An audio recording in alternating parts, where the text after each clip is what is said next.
Kilala nyo man ang jeep na to. Di alam ng karamihan ang history ng owner ng jeep. And ang pangalan ng jeep ay Amdusias Biyaheng Cogeo, Cubao.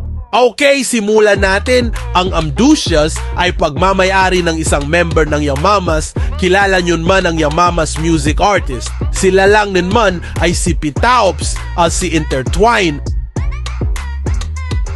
Sila lang man ang kumanta ng patok anthem na sikat na music. At ang music na ito ay nilalarawan ng mga patok na jeep. At meron silang upload sa mismong YouTube nila na patok anthem 3 taong 2013.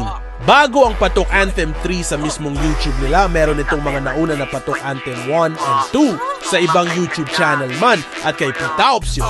Ang Yamamas ay sound is Pitaops at si Ryan J. Intertwine ang nagmamayari.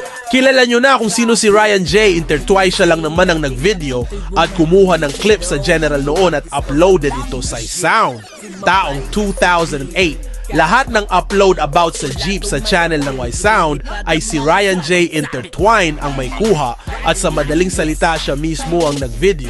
Ngayon kilala nyo na si Ryan J. Intertwine.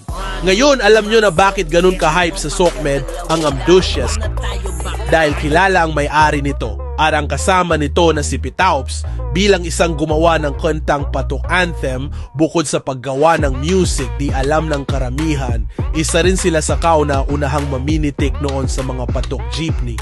Kayo sinong kilala nyong mamimitik ng patok taong 2008? Maraming salamat sa panonood ng video na ito. Ang mga nakalap ko impormasyon about sa history ng Patok Anthem at ang Yamamas, Y-Sound at Amdusias Sabnok ay na-reveal na ngayon. Ano ang masasabi nyo dahil napaka-solid na ng community natin? Kung di ba dahil sa kanila, di tayo magiging solid. Shout out Boss Ryan J. Intertwine at Boss Pitaops. Kung di dahil sa inyo, wala kami.